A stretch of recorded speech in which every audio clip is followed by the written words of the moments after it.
ಹೊಳೆನರಸೀಪುರ ಪಟ್ಟಣದ ಸರ್ಕಾರಿ ಪ್ರಥಮ ದರ್ಜೆ ಕಾಲೇಜಿನಲ್ಲಿ ಅಭಿವಿನ್ಯಾಸ ಕಾರ್ಯಕ್ರಮ ಆಯೋಜನೆ ಮಾಡಲಾಗಿತ್ತು. ದೌರ್ಬಲ್ಯಗಳನ್ನು ಗೆದ್ದರೆ ಸಾಧನೆ, ದೌರ್ಬಲ್ಯಕ್ಕೆ ಸೋತರೆ ವೇದನೆ. ಆದ್ದರಿಂದ ಯಾರೂ ಕೂಡ ಯಾವುದೇ ರೀತಿಯ ದೌರ್ಬಲ್ಯಕ್ಕೆ ಒಳಗಾದರೆ ಮುಂದಿನ ಜೀವನ ನರಕದರ್ಶನ ಮಾಡಿಸುತ್ತದೆ. ಆದರೆ ದೌರ್ಬಲ್ಯಕ್ಕೆ ಒಳಗಾಗದೆ ವಿದ್ಯಾರ್ಥಿ ಜೀವನದಲ್ಲಿ ಸಜ್ಜನರ ಸಹವಾಸ ಜೊತೆಗೆ ಉತ್ತಮವಾಗಿ ವ್ಯಾಸಂಗ ಹಾಗೂ ಸೂಕ್ತ ನಿರ್ಧಾರ ತೆಗೆದುಕೊಂಡರೆ ಅಪೇಕ್ಷೆ ಪಟ್ಟಂತೆ ಜೀವನ ರೂಪಿಸಿಕೊಳ್ಳಬಹುದು ಎಂದು ಜೆಸಿ ಸಂಸ್ಥೆಯ ತರಬೇತುದಾರ, ತಾಲೂಕು ಪತ್ರಕರ್ತರ ಸಂಘದ ಅಧ್ಯಕ್ಷರಾದ ಎಚ್ ವಿ ಸುರೇಶ್ ಕುಮಾರ್ ಸಲಹೆ ನೀಡಿದರು. ಅಭಿವಿನ್ಯಾಸ ಕಾರ್ಯಕ್ರಮ ಉದ್ಘಾಟಿಸಿ ಮಾತನಾಡಿದ ಅವರು, ನಮ್ಮ ತಾಲೂಕಿನಲ್ಲಿ ಇದು ಉತ್ತಮ ಕಾಲೇಜು. ಇಲ್ಲಿರುವ ಎಲ್ಲ ಪ್ರಾಧ್ಯಾಪಕರು ಅತ್ಯಂತ ಜವಾಬ್ದಾರಿ ಹಾಗೂ ಬದ್ಧತೆಯಿಂದ ನಿಮಗೆಲ್ಲ ಕಲಿಸುತ್ತಾರೆ. ಇಂತಹ ವಾತಾವರಣದಲ್ಲೂ ನೀವು ಉತ್ತಮವಾಗಿ ವ್ಯಾಸಂಗ ಮಾಡದಿದ್ದರೆ ಮುಂದಿನ ಜೀವನ ಕಷ್ಟವಾಗುತ್ತದೆ.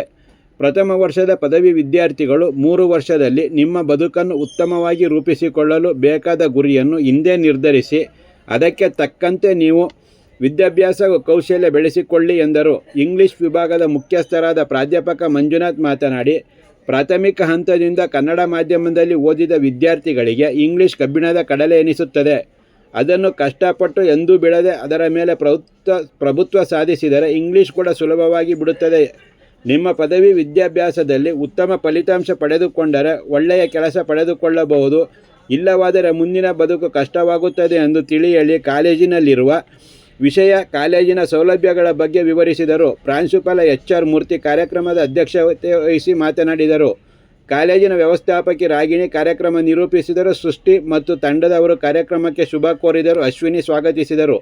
ಪ್ರಾಧ್ಯಾಪಕರಾದ ಲಕ್ಷ್ಮಣ್, ಪೂರ್ಣಿಮಾ, ನಟರಾಜ್, ಮಂಜುನಾಥ್, ಭಾಷಾ, ಕೃಷ್ಣಮೂರ್ತಿ, ರವಿಕುಮಾರ್, ಇಶಾನ್ ಅಹಮದ್, ಶಿವಕುಮಾರ್, ಉದಯ್ ಕುಮಾರ್, ಅವನ್ ಅಹಮದ್, ವೆಂಕಟೇಶ್, ರೋಷನ್, ಗ್ರಂಥಪಾಲಕ ಕುಮಾರಸ್ವಾಮಿ ಕಾರ್ಯಕ್ರಮದಲ್ಲಿ ಉಪಸ್ಥಿತರಿದ್ದರು.